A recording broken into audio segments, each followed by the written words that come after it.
RogueCon 23. That's right. It is here. It's not back. It's here. It's the first one. Join the ultimate celebration of digital content with its creators, passionate fans, and industry experts. It is all happening in downtown Waco across multiple venues, January 20th through the 22nd of 2023. Now, if you want to go, you got to get tickets, and tickets are on sale at RogueCon23.com. That's RogueCon, RogueCon 23.com. Be there. I'm going to be there. Everybody's going to be there. Let's go. Coming up on the Payoff, we talk about the fact that in sobriety, there are so many ways, especially now, and so many resources out there to stop drinking. Jean McCarthy is one of those resources, and she has a different way to stop drinking, much like all of us, right? You stop drinking first, and then you deal with the rest of the problem, which usually is you. She's just got incredible lessons about her 10 years plus in sobriety, what it was like for her to get sober. She is was an extremely high-functioning alcoholic on a big stage. She's from Canada, so it's a cold stage, especially right now. And she was involved in so many things before she got sober, and she talks about that being part of her problem. A lot of people, I'm sure, listening to this can relate to it. You're going, and at some point you realize, not only am I an alcoholic, but I'm addicted to the going. And she talks about finding space for herself and even letting some things go now. She's got a successful podcast going for 10 years now called The Bubble Hour, and she's getting ready to step away from that. But it's a podcast where if you search sobriety in podcasts, it's going to be the first 1, 2, or 3 that comes up. So Jean McCarthy is a special person. She's a special guest, and she brings to us a different way that people can get sober, but it's a special way. And talking to her today helped me out. So here's another guy that always helps us out as we get started. I guess, let's say Jean is around Calgary. Kevin is further southwest in Hermosa Beach, California. You know what I'm talking about. Kevin Souza.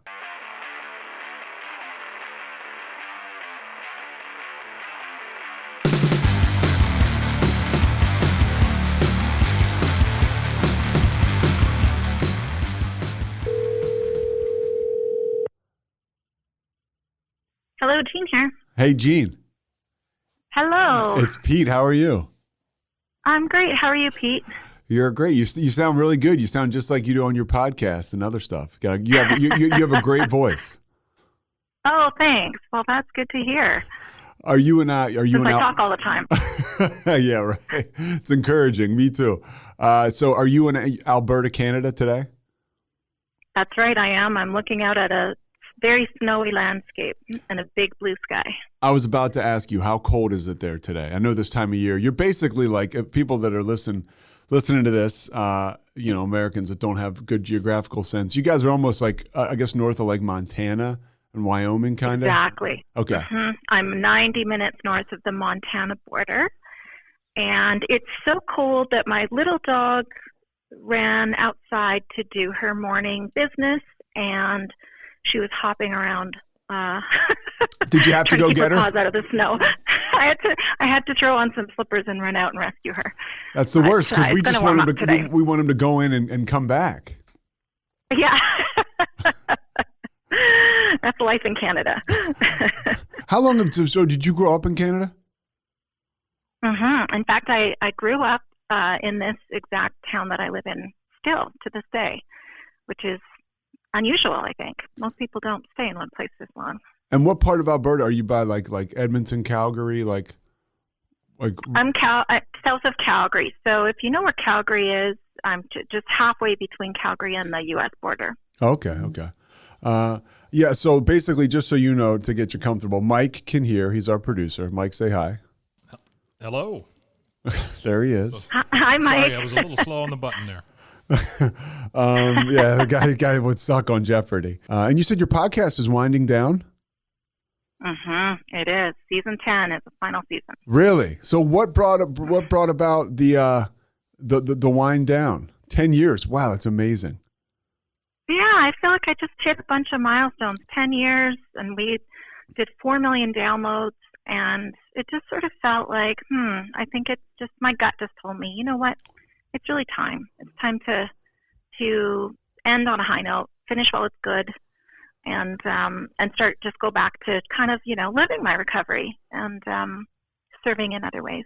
I've read about you, listened to you, and one of the things you say, I feel like I know a lot of men and women like you, but I know a lot of women like you who I feel are still maybe you were very high functioning when you were drinking, it sounds like, and Yep. you Yep.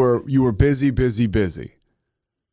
Yeah, And definitely. and you said that was kind of almost a symptom of the whole disease, maybe.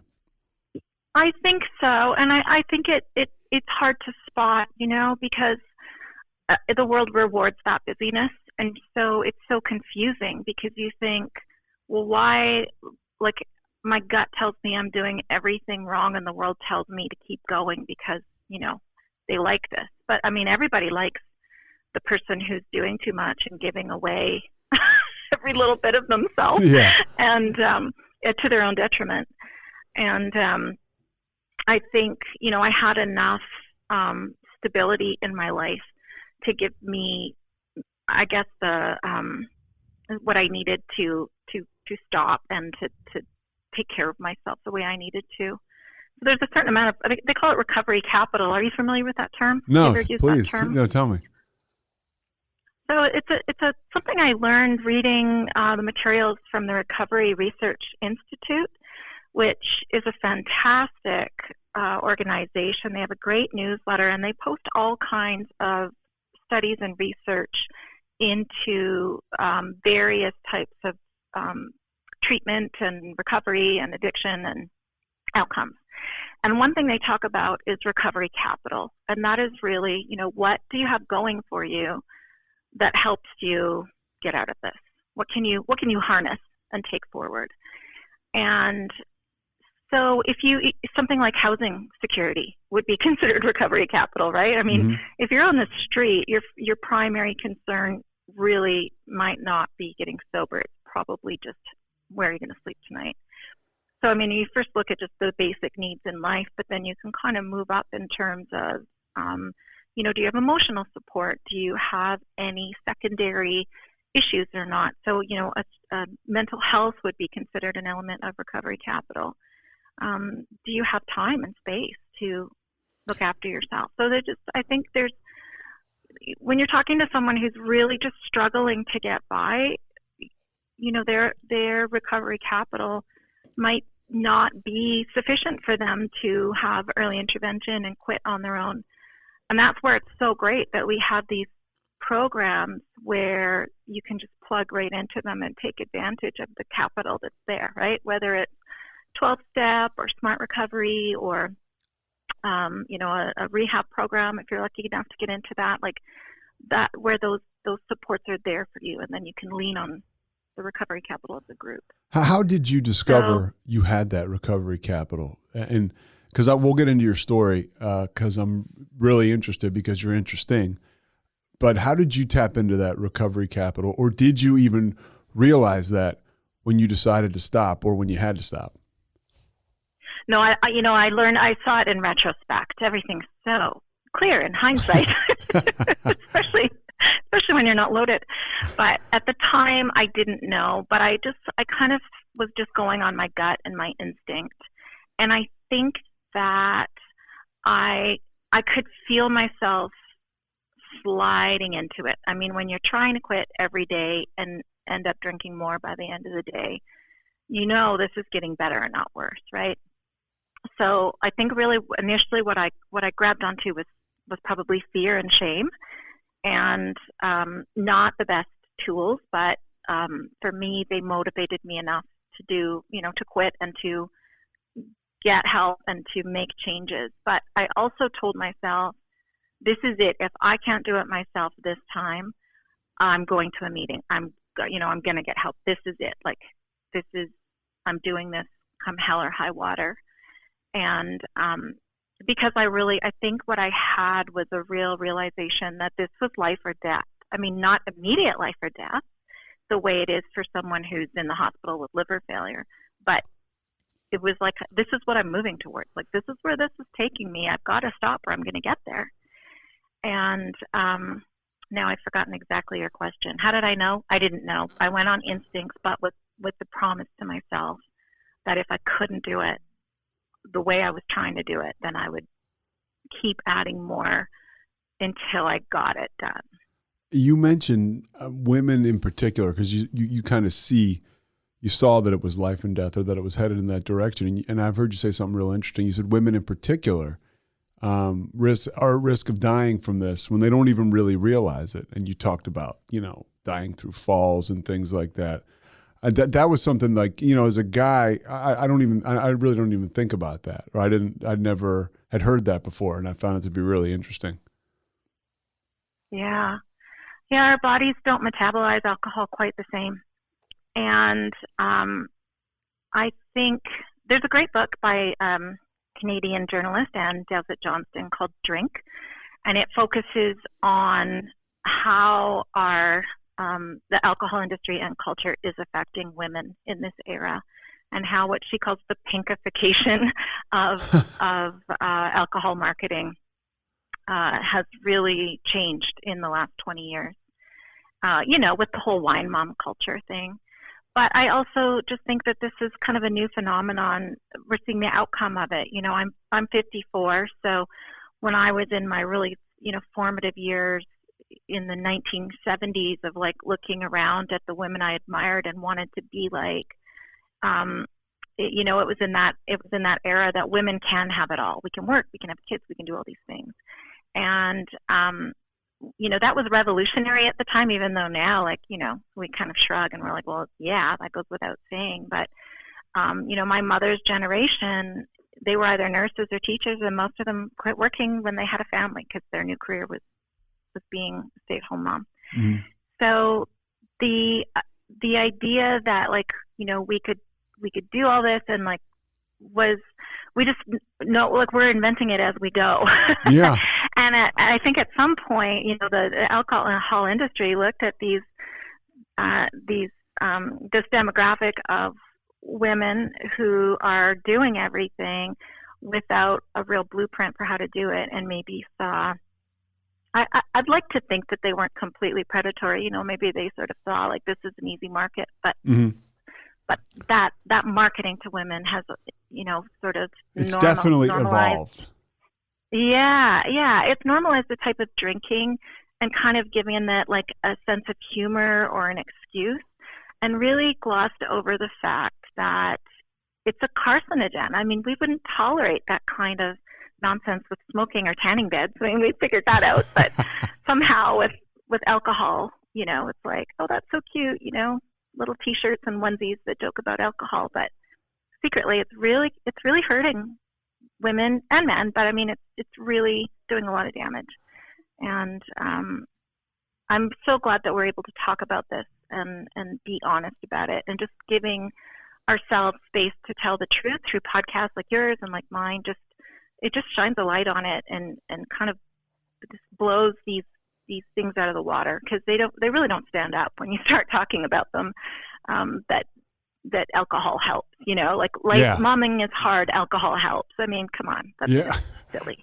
Yeah, that's nonsense, especially if you're an alcoholic, because you kind of know at some point what you're doing is wrong. When did you know that you were an alcoholic? Like if somebody's out there listening and they're not sure, when was the moment where you said, it's the opposite of like an aha moment, I guess. It's like, oh man, one of those moments. When did you discover that? I think, I really resisted using that word for myself, because I felt like I was confused by it, Pete. Like I was so afraid that I didn't qualify. And I think that's the problem of being kind of high functioning and quitting early in the trajectory. Like I could feel that I was addicted. I could feel that. Like I can't quit and I'm drinking more. That's addiction. But I was so afraid that if I went to a meeting and said I'm an alcoholic, here's what I'm doing, that someone would say, no, you're not bad enough yet. Go drink some more and come back when you're worse. Yeah. Now, that doesn't happen, as it turns out, in meetings. But that was my fear, because I was so afraid. I knew this was it. Like, this was my chance. Something inside of me had broken open and knew, rather than knowing I'm an alcoholic, I think the voice that I heard on the day that everything changed was, I kind of felt like a slap on my chest, and I heard the words in my head, I need to quit drinking. So that was like, it was just, it was an epiphany that I didn't have to wait for a rock bottom. I was drinking more and more, thinking, okay, well, this is how I understood it worked. Like, when you're an alcoholic, you hit rock bottom, and then you quit. Then you're officially an alcoholic, and then you can join the club, and then you never drink again, and then that's the cure.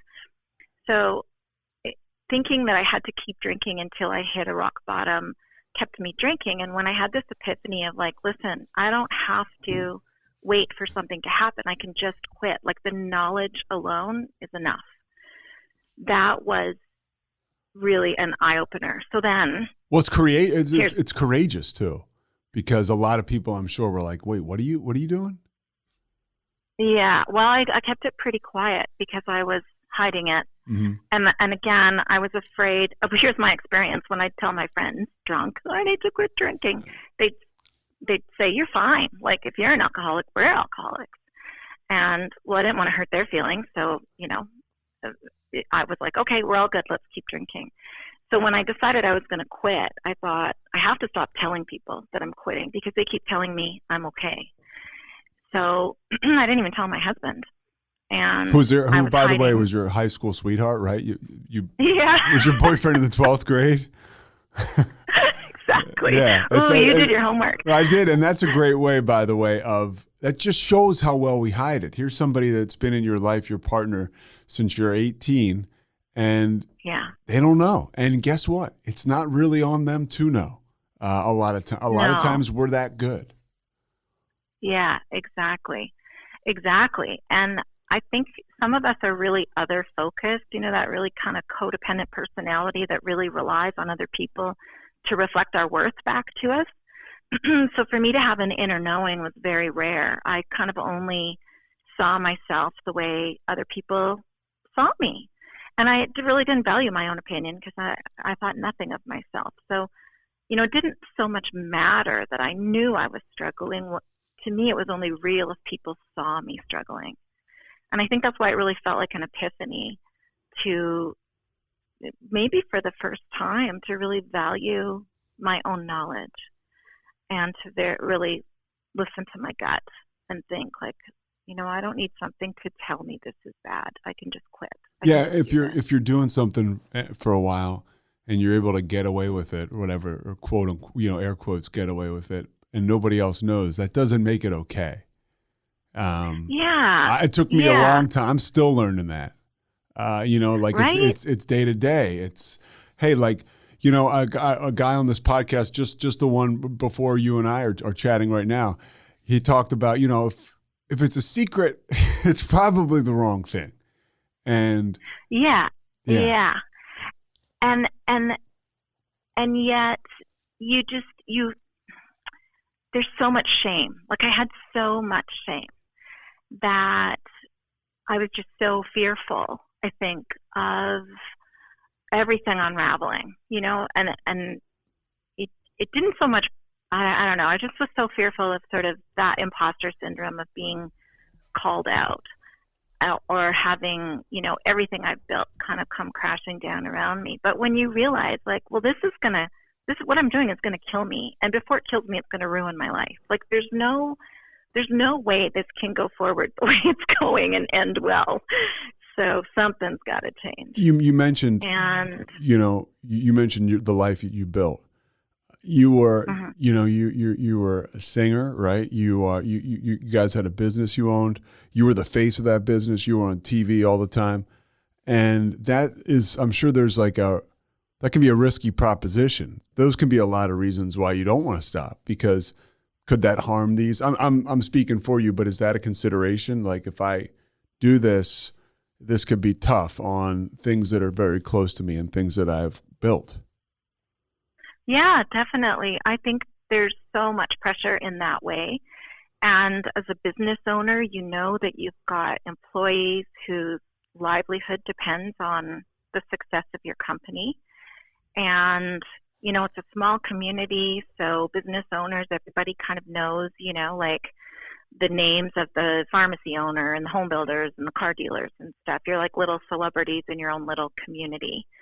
And so there's sort of that family honor and not wanting to embarrass my kids who were, all teenagers at that time. And just so much. Yeah, there's so much pressure. And then also, I think I was very judgmental of other people, and I didn't realize that. I think part of how I felt safe or okay was as long as I'm like a little bit better than somebody else, I'm okay. So as long, I don't like saying that. I'm kind of embarrassed I felt that way, but I'm hoping I can put it in a way that resonates. No, I mean, that makes sense. Yeah, and, that's, that makes perfect sense. At the time, I would have said I had very high standards. Yeah. But what that translated to is, I feel like I had to be a little bit better than other people because I felt like I was kind of not worthy of anything. So I had to try harder than others. So if you're hard on yourself, chances are you're judgmental of others. You might have for been sure. trained that way. Yeah. But that's really what that comes from. No, it's amazing how when you start healing yourself and accepting yourself, all of a sudden you can sure be a lot nicer to the people around you too. Yeah, kindness is a huge part for me of getting sober, like a depth to that kindness, and I think that's so important. You talked a little bit about just a moment ago about the fact that when you are kind of being a little better or seeing yourself in that light, and it's that terminal uniqueness, right? Like that, yeah. like I'm different. I still have that issue. I don't know. I used to say jokingly, my mom did a number on me, like tell me how great I was as a kid. But that's not true. It's basically, I mean, sure, some of that to make up, as a child, but at the same time, it is always that I'm unique. And it's that, and it keeps you out of the solution for a long time. Like I'm different than these people. It's a really shitty place to be. And, to be a part of is so much better than to tell yourself or to believe that you're unique, because then you're dealing with the secrets. Then you don't want to share your problems because people won't understand because you're, this person in society or X, Y, or Z, when really it's just, you tell somebody what's going on with you, you take the power away from it 100%. Yeah, exactly. And when I think about people I admire, they are people that are really, plain spoken and honest and truthful about themselves. And when I see other people do that, I just admire it so much. So I know that it's something I've always wanted for myself. I love the term that I heard from AA friends, which is the egomaniac with the inferiority complex. That really resonated with me. It's so true. I want to get into your story a little bit. Was there, as you know, an alcoholism in your family? Yeah. Oh, for sure. Yeah. There's alcoholism. So this is really kind of a great part of my story is that my dad got sober when he was in his early 20s, before he was married. He was in the Air Force and was a navigator in the 1950s and had a terrible problem with alcohol. And I guess his supervisor came to him and said, you can quit flying or you can quit drinking. What's it going to be? And he said there was no choice. He hands down went to AA and quit drinking because flying was so important to him. So for me growing up, I grew up in a household where my mom maybe had like a sip of sherry at somebody's Christmas party, but my parents didn't really drink. And I remember being maybe 5 years old and my sisters saying, our dad's an alcoholic. And I was like, no, he isn't. And so I went and asked him, like, why do my sisters say you're an alcoholic? And he says, oh, yeah, when you're an alcoholic, you have to quit drinking and you can never drink again. So I don't drink because I can't. Like I had to quit and I never can again. How did that affect you? Well, I think it felt normal at the time, but I think, what he did for me was just really sort of set the example and set a what would you call it? Like a bar, like just that A was sort of a precedent, yeah. normal. Mhm. Yeah, it was. So I understood that solution all along, but I never saw him be dysfunctional. Was he, But so he was happy. he was AA sober? Yeah, well, he got sober in AA, but Okay. then we lived out in the country, and he didn't stay in the Air Force. He went into farming after he got married, so he wasn't active in AA when I was growing up, but he never drank again. Okay. I would say he probably could have benefited from continuing with the program in terms of emotional growth. Yeah, sure. But because I think, definitely there was probably some, as with all people, some stuff that. Oh, give me a week away from my, my support group, right? And for me, it's a 12-step community. People around me will start to notice a difference. Yeah, exactly. So I think there was some of that there, but I'm really, really grateful for that example in my life. And yet, I didn't. Even you would think that would make it maybe it did make it easier for me to see it. Maybe that's why I was able to do something about it early on. But in a way, it also gave me this idea of what an alcoholic was, and I wasn't it. And I had a hard time really qualifying myself for that. Uh-huh. So when you asked, when did I see myself as an alcoholic? Honestly, it wasn't until I was a couple of days without alcohol and I felt the physical withdrawals. That really brought home to me the true unquestioning reality that I was addicted to alcohol. I was going through a physical detox. I could feel that in my body. It was so hard to not drink. And I think that's when I really realized it. Was that, this was real. Towards the end, what was it like, a day of drinking for you? Like, did it start early? Did it end late? Like, how was the routine? So it would begin with me waking up and taking Tylenol for what I thought were normal aches and pains. I was 43 at the time, so really what's a normal ache and pain for a healthy 43-year-old? Probably nothing, but Mm-hmm. I needed a couple Tylenol to get started. So I don't take Tylenol anymore. Now I'm 54. I don't need Tylenol to start my day. So I can assume through reasoning that perhaps I was hungover every day, but I didn't see it as that. And I would start every day saying, today's the day. I'm not going to drink today. This is it. I can feel it. I'm done.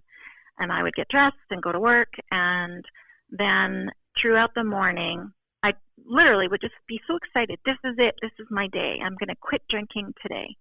And then by noon, I'd be like, well, maybe today's not the day because, and then fill in the blank, right? Something good happened and I need to celebrate. Mm-hmm. Something bad happened and I need to commiserate. A friend is coming over and I need to host. There was always a reason where I would start to question if I could if it was convenient. Yeah. And because your life was so big. There was, right. And also, by that point in the day, X number of hours since my last drink, your body starts to go into withdrawal, and then it starts to look for a way to fix that, which is to have more alcohol. So there's kind of that cycle going on. So then I would just, grab onto whatever reason I had to give myself a pass that today would not be the day.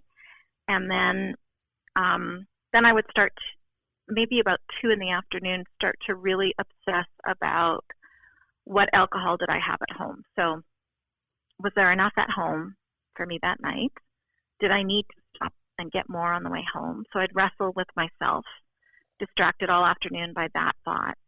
And then what was starting to happen was that, and when I first started drinking regularly in my 30s, it was a glass of wine before bed.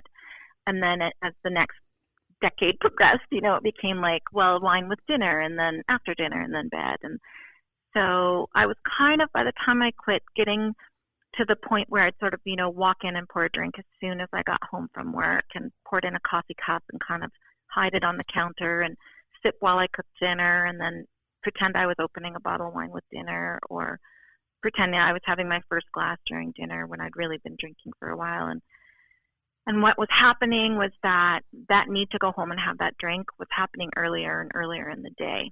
You're finding excuses to go and leave work or to get home. Yeah. So I wasn't drinking at work. I wasn't driving drunk. But because as a business owner, I really had quite a lot of control over my own schedule, I was able to accommodate What was the business, my drinking. by the way? Home building. Oh, okay. Yeah, so we built hundreds of homes in our community here in this town that I've grown up in. And we've since retired. The market shifted quite a lot, and we decided that it's good to be in business when it's a profitable business, but kind of a lot of stress when the market's not so good. So we've since retired. And you were like the face. You were the face of this company. Yeah. So here's the interesting thing. So I have this gift of gab, right? This radio voice. For sure. Did some modeling as a teenager, so I'm quite composed speaking publicly. Yeah, you got good looks too. I grew up. Go ahead. Yeah, you can say it. Thank you. I could hold my own. Yeah. So what I learned quickly was that there wasn't a lot of women at that time in this industry. And so when I would turn up on behalf of our company, I just always got a little bit more attention. Or I could just, if you can capture someone's attention for an extra 3 seconds and then hold your own, you can really be heard. So we figured out pretty quickly that it worked well for me to be the face of the company. I understood the business. I understood the industry. I could speak well to it. And also, it was just kind of unusual for a woman my age at the time to be, a senior manager and a spokesperson about the building industry. Sure. So we capitalized on that. And in those days, people watched the local news, and so I was very often, in fact, every day when I left the house, I made sure I was camera ready because there was a good chance I'd be on the news that day, because we constantly did press releases and offered commentary. And oh gosh, I forgot about this. I actually had my own little cable channel show for a while there. Okay. Where Nice. where we would take a camera through houses and talk about design and home building and that kind of stuff. Okay, So they got locally, a couple here in Central Texas, Chip and Joanna Gaines. You sound like you figured it out before they did. Yeah, I did. Yeah, and people in our community often joke to my husband and I that we're the Chip and Joanna of Lethbridge. Those are big boots to fill, so my hat's off to them. But it was a small town version of that, right? Yeah. And it's all relative. So But you put a lot of pressure on yourself. Yeah, when for you're sure. in those positions. We'll get back to this conversation in a second, but right now, a word from our sponsors. RogueCon 23. That's right, it is here. It's not back, it's here. It's the first one. Join the ultimate celebration of digital content with its creators, passionate fans, and industry experts. It is all happening in downtown Waco across multiple venues, January 20th through the 22nd of 2023. Now, if you want to go, you got to get tickets, and tickets are on sale at RogueCon23.com. That's RogueCon, RogueCon 23.com. Be there. I'm going to be there. Everybody's going to be there. Let's go.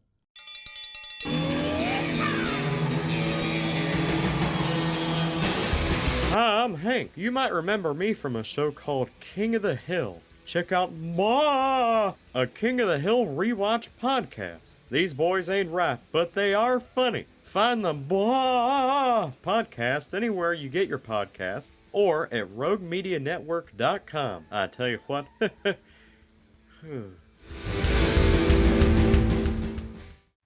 Yeah, and so how does the drinking play into any of that? Like, you were a musical artist. Was there drinking that fueled that creativity, or did you feel like there was a need for it there? Well, some musicians party and have fun. I was a solo performing songwriter, so I really couldn't be drunk on stage. I needed all of my faculties. You can't miss a note. You can't miss a chord when it's just you and your guitar and your voice on stage. And so I had a lot of anxiety before I went on stage, but I knew I couldn't drink because I needed to perform well. So what happened then was then I would drink after I performed to kind of try to calm my nerves. But as my drinking escalated, my anxiety escalated. And what started happening was that I was canceling gigs, I was canceling shows because it was kind of a side hustle. It was something I was doing for fun, and it had taken off, and I was doing way more than I ever thought I would. And it just kind of became this runaway train. And I loved and still enjoy writing and singing, but I didn't realize how difficult performing solo was going to be. So I had to get myself out of that. And it was just unmanageable. I mean, that's the word that really is the umbrella term for the end stage alcohol use for me, Pete. It was just unmanageable. I was doing too much. I was trying to fit alcohol in, like literally in my suitcase on business trips when I was going to home builder conventions or speaking at because you got to make sure events. that you're going to have whatever enough is for you. Yeah, and alone in your hotel room, right? Mm-hmm. I couldn't drink in the bar. Didn't want to be seen doing that. I judged other people for that. Yeah.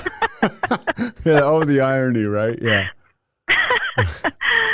So, from the outside, I don't know what it looked like. Like maybe if you saw me, you might think I was very uptight, inexplicably busy, oddly accomplished, and,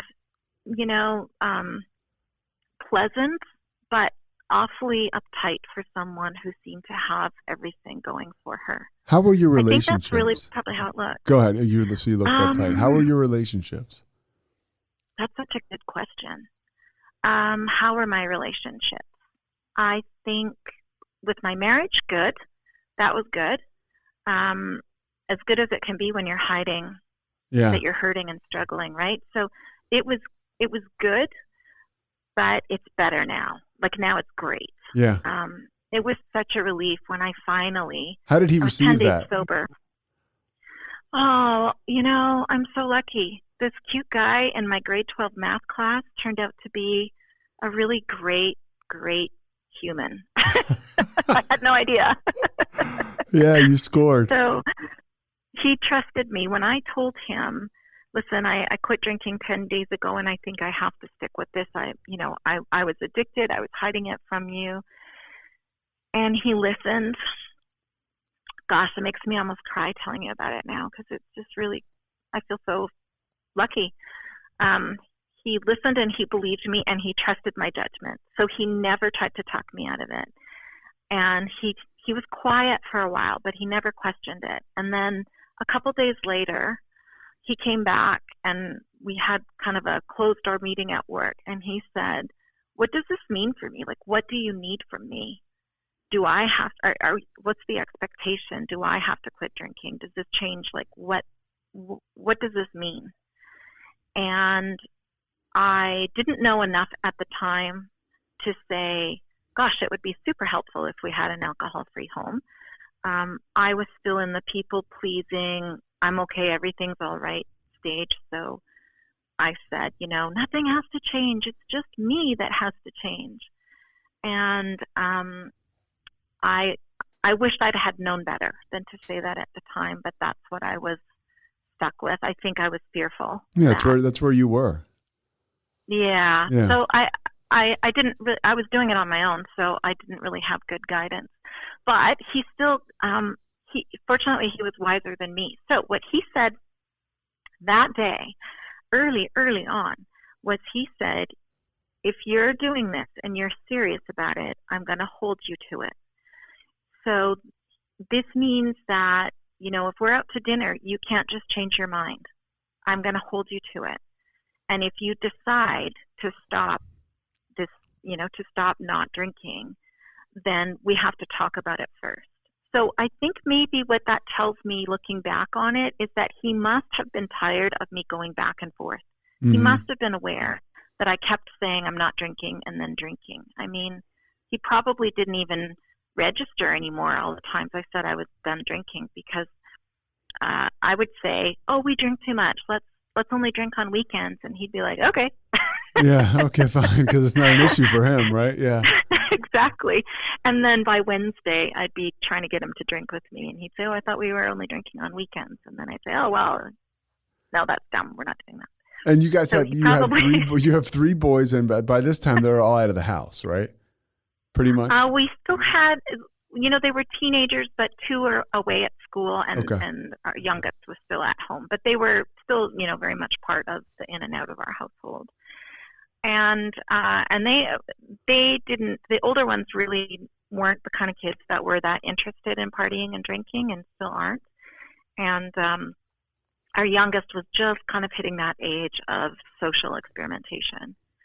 So it was good timing for him that I quit drinking when I did, because then I was able to really kind of come at parenting him from a different point of view. I think I was able to be stable for them, and so I think that's good. But I feel like I wish I could go back and do those years over with a lot more emotional presence than I had. I think I really was kind of lost to myself in a lot of ways, and I think I missed out on being there for them. But kids aren't always aware of that, and they know what they have, and they don't really know what they don't have. And sometimes the things we do wrong as parents don't really show up for decades. So I don't know. You can interview them in a few years and see what they say. Yeah, all perspectives are so interesting as far as the family unit is concerned and the strong relationships you have with other people. Did you find yourself becoming a more authentic person? Because I think that's something that's out there for people that they don't realize, that because in the world you're talking about, right? Let's, how do I look? What do people on the outside think of me? I have to drink in my hotel room. I can't see them at the bar. I'm out there. I'm a successful woman. There's a lot. The stakes are pretty high. So to be authentic might be to move away from that, which is success through the eyes of others, which if you're like me at all, that's super important, right? When I'm having a bad day. How did you find yourself? How did you find your authenticity? I mean, and you've talked about it. You didn't do like AA, and that's what's cool about this podcast, or at least I like to think. It doesn't matter how you stop. You stopped. And it's promotion by attraction. You're an attractive person. You put yourself out there. You're helping people. So how does this happen? How did you find your authenticity? Well, I went to therapy, and I didn't take very many sessions, but I probably altogether like maybe 6 or 8 times over the period of a year or two. And then I'd learn something. I'd go away and work on it for a while, and then come back and work on something else. And I think that is the biggest change. The more that I really learned to be safe and grounded in myself and just real, the more that it became comfortable to be me. So even though I didn't get sober in AA, I still looked at those 12 steps with a lot of curiosity and thought, okay, why does that help? Why is that important? Resentments. Why does it help to look at your resentments? What does that have to do with drinking? Why does it help to help others? What does that have to do with staying sober? So appreciating that, hey, if this works for other people, it has value. How can I make use of that, in what I'm doing? So definitely becoming more authentic was the unexpected payout. I mean, I would have feared being authentic. If you'd have told me, Jean, you're going to quit drinking and you're going to be more real, that would have sounded really bad to me. I would not have taken that deal. Really, because for I was me so now, invested. Totally. For me now, it's like it's all I know. But back, I don't even know. It wasn't so long ago. Like from a time perspective, I think it was so long ago as a person. I'm still totally flawed, but looking back then, I mean, I was just a complete like mess. And, masquerading, and I don't know what I was telling people on any given day, but it certainly wasn't the truth, and it certainly wasn't real. Today, was it what you thought they wanted to hear? Like, were you just saying what you needed to say to stay safe? It was what made me, in my own mind, look good, whatever that was, which was 99% of the time bullshit. But now and you talk about this too, which is something that I find so interesting. I'm working, right? I'm getting away from the people pleasing, from telling people what they want to hear, telling people what they need to hear. And it's one of those things where if somebody comes to me and asks me for advice, I can tell them, what they need to hear. I guess I've developed enough as a person. But if I see somebody doing something wrong and I'm not their sponsor, right? Or, I'm not related to them, I feel like I don't need to tell them, what's going on. Like you mentioned something so interesting about like gossiping, right? Like, when it comes down to your core values, like if you're around somebody and, they're saying something, it's very easy to be like, oh yeah, totally. I get you. And then you go to another person and they're sharing something about the person you just talked to. And you're like, oh yeah, I get it. And it's like, I'm a prisoner to my audience sometimes. I was totally, yeah. I mean, again, it's another thing where I've gotten better at it, but I still need to work on that. And that's being authentic. And it feels good when you walk away from a situation like that, when you're true to yourself and you're kind, and you're grounded.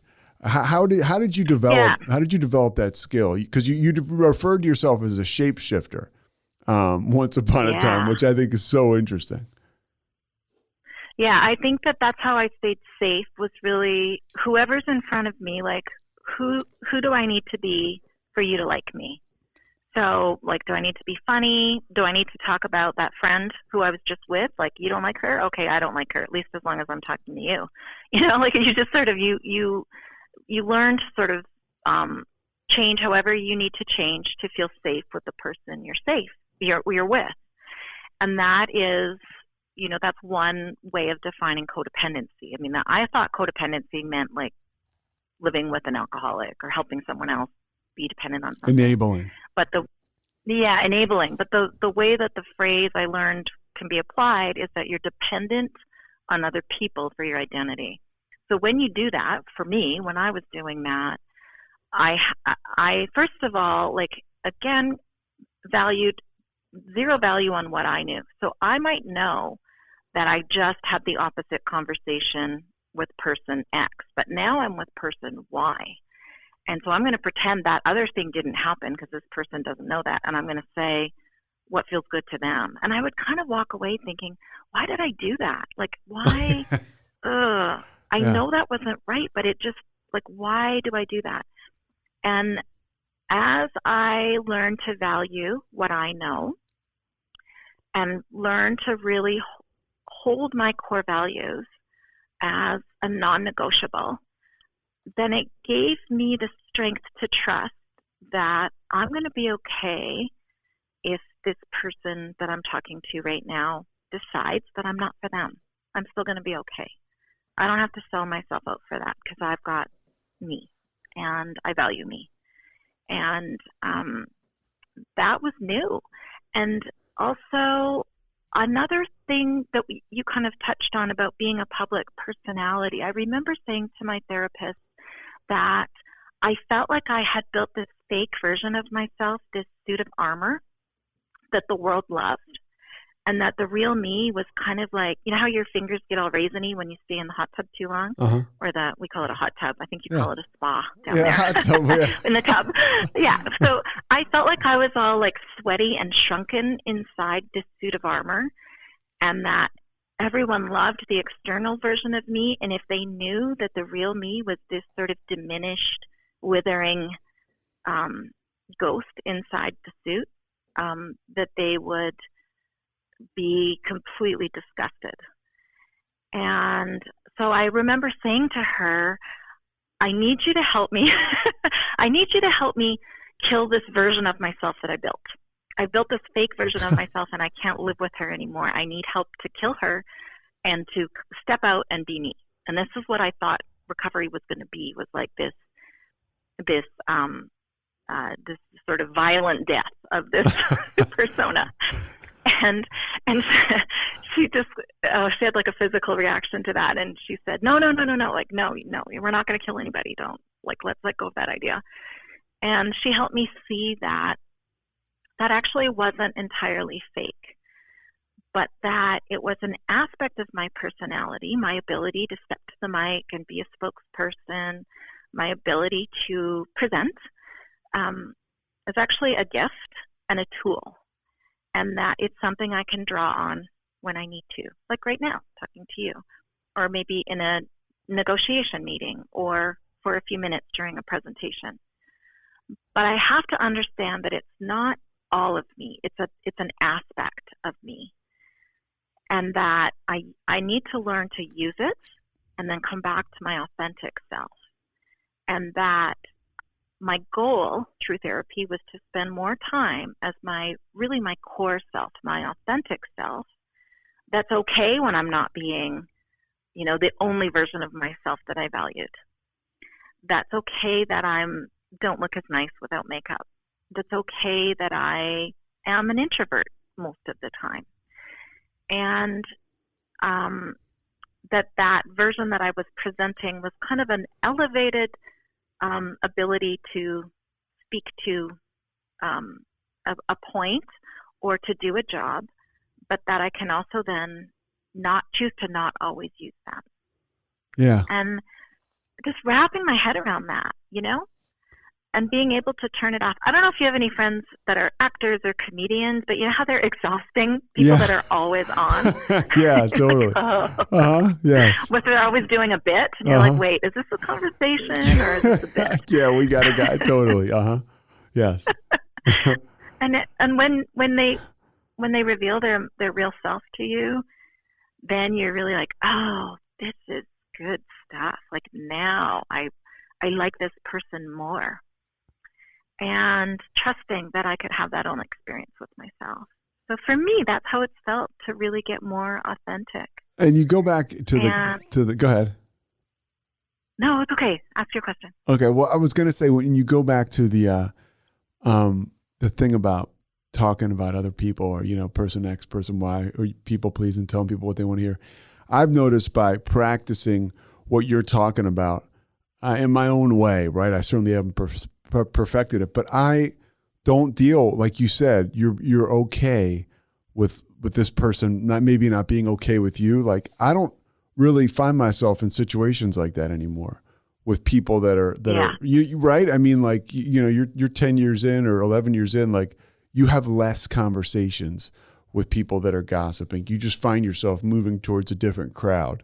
It still happens, and I can still be the eye of the storm on the on the wrong day. But and now more than ever, I'm like, man, I feel like I need to take a shower after I do that. The one thing I wanted to ask you, like, because you have so many ways to apply certain ideas. How do you apply that? Like, if you're in a conversation with someone and they're starting to take it down a different path, and this is obviously in sobriety, you're on the right side of all this. How do you snuff that conversation out, or do you just take it in a different direction? I try to catch myself if I'm feeling titillated. That's not usually a good sign. It's like, ooh, yeah, say more. My friend calls it her inner growth meter. Your inner growth meter goes off and you're like, I can feel it. Yeah. I found that one really good turn of phrase is to say, mostly for my own benefit, but it usually helps the person I'm with get on track too, is, I'm trying not to gossip. So as I'm having this conversation, I'm asking myself, what would I say if that person was here with us right now? So I'm really trying to think of how I can say this in a way that would feel okay if so-and-so was listening to us talk about this. And I usually find by kind of saying that, it's mutually beneficial.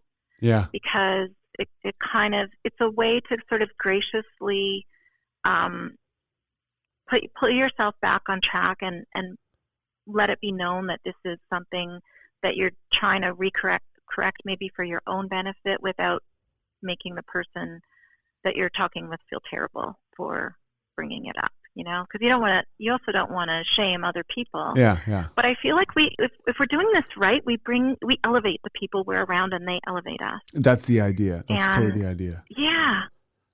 So, even when people are behaving badly, they're not usually terrible. They're just sort of, we're permitting ourselves to get into a pattern. Yeah. And that's what feels best, I guess, if we can pull each other out of that. How have you broken out of being overly invested in what people think? Well, aging helps. So,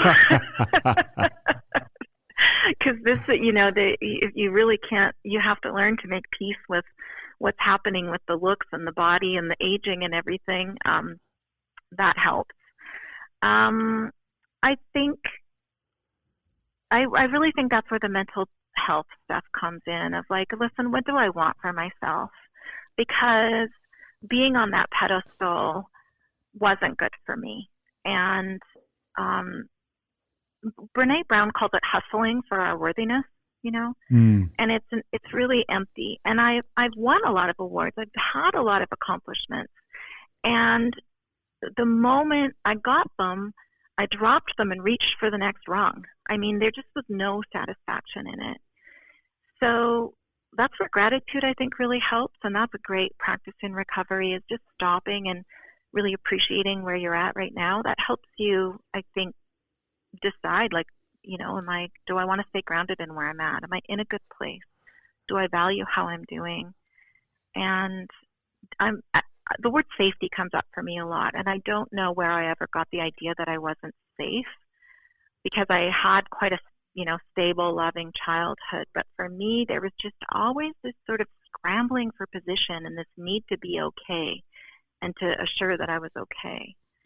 And so sometimes I just have to do that, Pete, and just be like, hey, Jean, like, you're okay. You're good here. There's no need. This is a kind of like there's a part of my brain that is always looking for the tiger, where's the danger? You ooze positivity. Like, it's very, do I? Yeah. You're easy to talk to, even emailing with you, like, real quick. You're funny. You're not like, because a lot of people what I'm trying to say is people that are in the AA community. Some people, not every, it's a very like welcoming environment from what I've found. But like, if you don't go to meetings, oh, well, we talked about your dad, right? Like, maybe they're considered like a quote unquote dry drunk. Now, you never really got involved with AA, but it's very clear that what you're doing has enabled you to, live life like a loose shirt, like I like to say. Like, you're a light person, right? You have light coming through you, right? And it seems like you're just kind of floating a little bit. I mean, I'm sure you have your days, right? But how do you stay that way? What if somebody doesn't want to go to a meeting? Like, if somebody doesn't want to get involved, if that's just too much, whatever, how do you continue to stay vigilant and also stay free? Well, first, thank you for that compliment. That's a huge compliment, and that's true. That tells me I'm on track, because that's really, lightness is something I aspired to. I was just way too uptight, and that's my default. So without working at it, I think the coil springs back. I tighten up again. I do recommend to people, pick a path and stick with it. So we have a lot of options right now. It's amazing the amount of options that we have in recovery, because the internet has blown so much wide open, right? So there's different programs. AA was the only program for a long time, and it's a good program. I mean, I definitely don't dismiss it, and I can tell you in retrospect that had I gone to AA on the first day, I wouldn't have been turned out. I would have been supported and encouraged. And I do drop in on a local women's meeting once in a while just for the fellowship. And they're so good to me. They're so kind and welcoming. So pick a path and stick with it. So the first thing you have to do if you want to quit drinking is quit drinking. Like, you literally have to stop. And that's the hardest part, really. I mean, physically getting through the detox and safely getting physically unhooked from addiction is difficult. But the mental hook is the long-term thing that is hard. And I think I kept playing this game that there was always a reason. I always had an excuse. And when I finally was able to make a change, it was because I made that decision that there is no reason to drink. Like I have to stop making this bargain with myself that every day there's a reason or there's an excuse. So that also means that, like, even if you get cancer, even when a parent dies, even if your marriage blows up, like, no matter how hard it is, alcohol's not going to help. No matter what. Even if there's half a bottle in the fridge. It can be that simple. I mean, how many people say, well, I had to drink, there was half a bottle in the fridge. You know what? If you're treating your body like a garbage can, you might as well pour it down the sink as pour it down your throat. So get rid of the alcohol and stop drinking. And I feel like that seems almost too obvious, but isn't it the hardest part? Isn't it the biggest piece of this? Yeah, I mean, really, I ended up going, for me, I dug so deep, I needed to go to rehab. I went to a halfway house after that. Like, I just needed, like, that separation, Jean. I couldn't be around it. And that worked for me. I mean, but stopping and staying stopped was the hardest part. Yeah. And then identifying the patterns that got you there. And that's where rehab and residential treatment can be so helpful, because it takes you out of the pattern you built that was perpetuating the cycle of drinking, and gives you a bit of a chance to look at it and say, how do I need to rebuild that life so I can re-enter it and sustain this alcohol-free thing? Like, what was it about your life that made it necessary to cope with alcohol, but also cope with anything? Like, what can you change so that you don't have to cope with it? Because sobriety is stopping the behavior, but recovery is building your life so you don't have to cope, so that you can actually live your life and enjoy it and be yourself and feel good and not need to constantly escape from how it feels to be you. And that's a big job. That takes time. What are some of the bigger things that you do to maintain that? I slowed down a lot, and I think it was a lot of internal stuff for me, and figuring out that I was really, really hooked into external validation. So that meant I said yes to everything people asked me to do. I took no help in doing it because I didn't want anyone to notice that I was possibly incompetent. So I had to do it all myself so I could hide my flaws. And that's great. And then I started to really identify what are the things that are causing me to have that anxiety. So performing was huge, performing music. So I stopped performing music. And then, but I started writing. So I started blogging and writing books, and that feeds my creativity. And it's really very similar to songwriting, except I don't have to stand alone on stage in a spotlight to do it. Yeah. So it was hard to stop that, but I did. I realized, okay, that's something that's got to go. Did you start blogging on the first day? Yeah. That takes balls. I had no idea that people would read it. Yeah.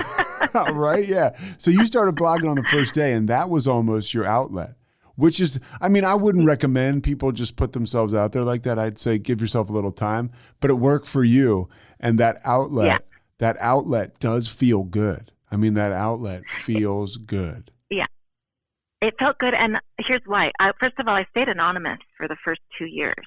No way. So I don't recommend. Yeah, no, I didn't out myself until I realized that all of the people I was reaching a lot of people, but they were not people in my community. Who were you blogging as? Just like Unpickled. Okay. So that was it. Okay. Set up a Gmail account that was like Unpickled or Pickled No More or something, and just randomly chose this name Unpickled because I had heard that phrase like, you know, a pickle can't become a cucumber again. And I thought, well, I'm like, what am I? When I'm not pickled anymore. I'm not drunk all the time anymore, but I'm not that. So anyway, I picked this name Unpickled. I blogged as that for a long time, but I started, the first thing that happened that really helped, and I wasn't expecting it, was that people commented. And I had no idea how helpful it was going to be. The recovery community is not judgmental. Mm-mm. They're not exclusionary for the most part. You might get the odd person who's like, what? You only drank X amount a day? But most of them are just, they're just supportive. So I didn't realize how good that was going to feel. So the first few comments just were like water on a cactus. I mean, it felt so good and so helpful. And then the next thing that happened a few days later, which I had no idea because I was so focused on myself, which is so funny now, but somebody commented and said, "Oh, I'm on day 1. And, if you can do 14 days or 3 days or whatever I was at that point, I can get through today." And I thought, oh my God, like I didn't realize that I thought I was the last person who was ever going to quit drinking. Yeah, that's so true. Yeah, when people come Right? in You're and just have so less into time, your you're like, own oh my struggle. gosh, yeah. Uh-huh. Yeah, so for somebody to then say I was helping them, that was really great because I did not expect that. I thought, are you kidding? I'm such a mess. How can I help anybody?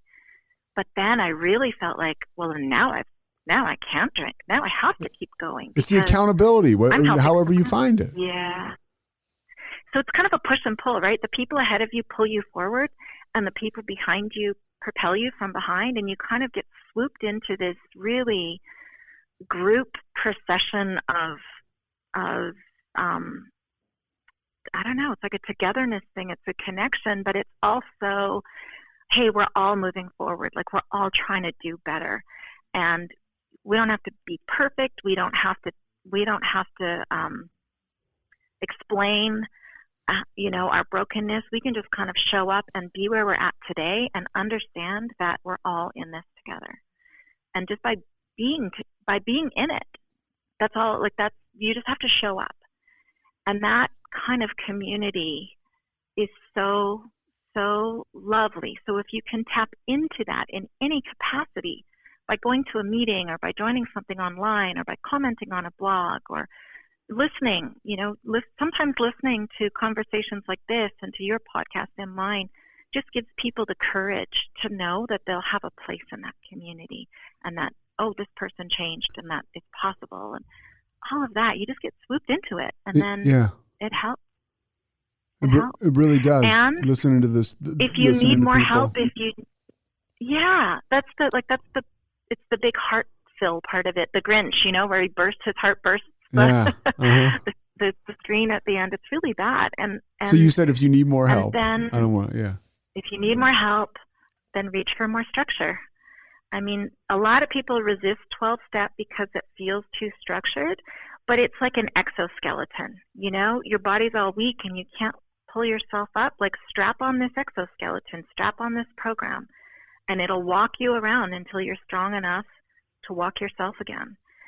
And it's like a built-in program. And if you're a little bit earlier in the trajectory, if you feel like, gosh, I still have a little bit of control over my addiction, I think I can do this on my own, then maybe you can go more, DIY and pick and choose from different programs the way I did. Mm-hmm.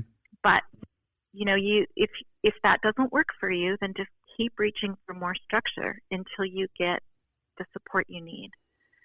I'm a big fan of abstinence-based recovery. I think, harm reduction is essential in some settings where people need to work towards abstinence-based recovery. It's very complex and everybody's different. But for me, what works for me is to be free of drugs and alcohol, recreational drugs and alcohol. Yeah. If somebody needs medicine that they're working with their doctor to get there, then that's what they need. But to me, that's what recovery means. And so I think you kind of have to really pick a lane, pick how you're going to do this, and then really get it done and just don't stop. Were drugs ever a part of your story? They were not. And I think for me, that was really some part of me that knew I would have no control if I went there. I really was almost fearful of them because I really felt like I couldn't. If I had relief, if I really felt relief from the amount of anxiety and fear and the pain of being me, that I would, I just would never I would never go back to not using them. So for me, that was some kind of inner guardrail of, self-preservation that I had. And I didn't have to deal with that. And it is a tough battle. I mean, I feel for people who are working through that. I just think it's so hard, but it's doable. And we just have to keep each other going and keep believing in this better life and this ability to actually, that we really can do this and be free. That's the thing. Like if we can be, that is total freedom, I guess, is what we're reaching for. And it's why we drink.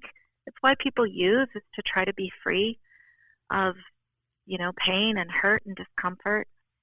And yet, ironically, the way we get that freedom is to be without it. Yeah, it's amazing. I got like one or two more things for you. One, what's it like for you? I'm sure there's a real outpouring of women, men asking you questions, thanking you. What is that like for you? And what kind of questions do you get? Well, I would urge anybody who is talking about their recovery out loud and putting themselves forward as a person who's holding space for others or who's being public in their recovery in any capacity, you really have to keep your ego in check. And you really have to not buy into the idea that it's your super greatness that's making this happen. Yeah. So when somebody, I felt I was getting, initially when I first started doing the podcast and put my name out there and was receiving positive feedback, I did sort of say thank you. Oh, great. I could appreciate that I helped someone. But what I found was then if somebody relapsed, I was so just devastated because I took it as a personal rejection or a personal failure, or somehow it was on me.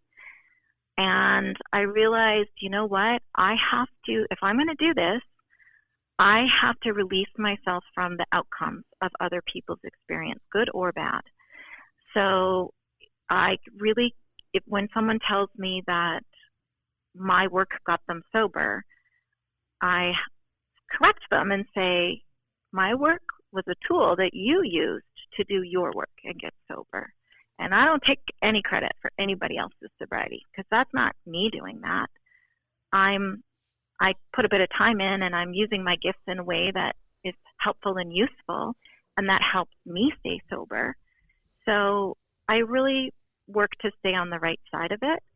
And what that helps me do now is when it feels like the time is right to step down from doing my podcast, I know that what happens immediately is this nosedive in your stats, and people don't know who you are pretty quick, and you don't show up in Google searches. And I don't feel an attachment to that. I don't fear disappearing, because I just honor this opportunity that I've had to kind of be part of this magical thing that's taking place, this recovery community and this, grand universe unfolding. I feel like I stepped up and I took my part in it. I was offered to be, a cog in the machine, and that was great. And now I know I can step back from it, and it will carry on without me, and I can just honor the joy of what I did and the amazing experience of having done it, and let that be it, and not tie it to my self-worth. That was a very long-winded answer. It was a great answer. It was almost, it was kind of, it served as some good advice for me. Last thing, first of all, you're awesome. And one of the core things about media today is that the stuff you have produced, as far as the podcast, which you say you're going to step away from, that is going to live forever. And, where can people find that? Because it's all, the cool thing about a lot of what we do, like, I think somebody could go listen to the first podcast I did, and it's the same thing, it's evergreen. How can people find your podcast, your books? Talk a little bit about that.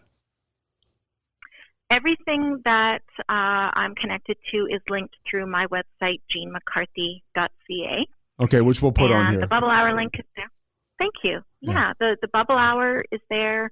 My blog Unpickled is there, and I've left that up, warts and all, 10 years of me showing my various uncomfortable stages of growth is there, and then there's links to buy the books. We're recording this in early 2022, and I have a new book coming out called Prepare to Be Alcohol Free, and that should be out in early February. Amazon's generally the best, easiest place to get that worldwide. And that is a book with all kinds of tips on things you can do in the contemplation stage, before you quit drinking, to set yourself up for success after you quit drinking. So there can be things that we just don't think about, and there's a lot of books about once you get to the action stage of making change and what to do when it's time to change, but we don't really think about ways we can really reinforce our efforts before we make the change. That's amazing. That book, I think, will be really helpful. Yeah, I don't think there's anything like it out there. So yeah, that's amazing, because I think there's a lot, whatever, you're drunk, so it's not, I don't want to say like it's time wasted, because it kind of is what it is. But I think a lot of people spend a lot of time thinking about stopping drinking when they are drinking. And if there's a way to take advantage of that time, because we're definitely thinking about it, right? Or they are, that's cool that you're putting out a tool there for those folks. Thanks. Yeah, I think it's going to be good. I'm really excited about it. I feel like it's something that would have helped me at the time. So yeah, I'm hoping to just take the lessons I've learned and continue to share them going forward. I'm not an expert, but what I feel like is what I've been is a kind of an amalgamator, a hub for storytelling and idea sharing. And so what I'm really trying to do is kind of scoop all that together and organize it for people and just be a resource and just shine a light. And I'm glad to hear you say that you can hear hopefulness and happiness in my voice, because I just want that for everyone, and I really believe it's possible. Yeah, today you were once again a resource and a light. So thank you so much for spending time with me, with us, and this will be up tomorrow, so I'll send you a link to this. Oh. And if you ever need anything from me, you just let me know.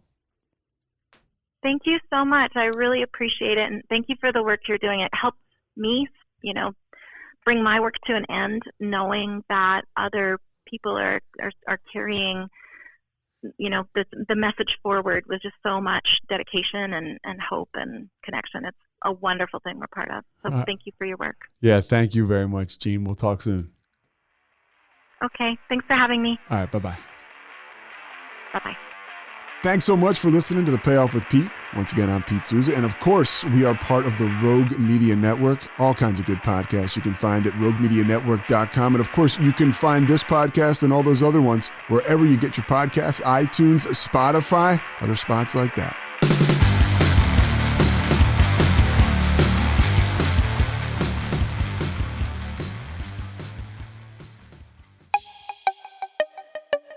This has been a Rogue Media podcast.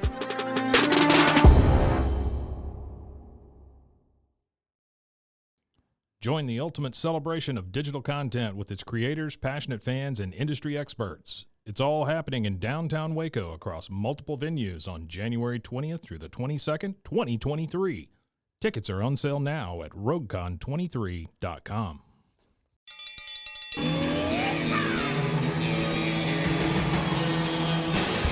Hi, I'm Hank. You might remember me from a show called King of the Hill. Check out a King of the Hill rewatch podcast. These boys ain't rap, but they are funny. Find the podcast anywhere you get your podcasts or at roguemedianetwork.com. I tell you what.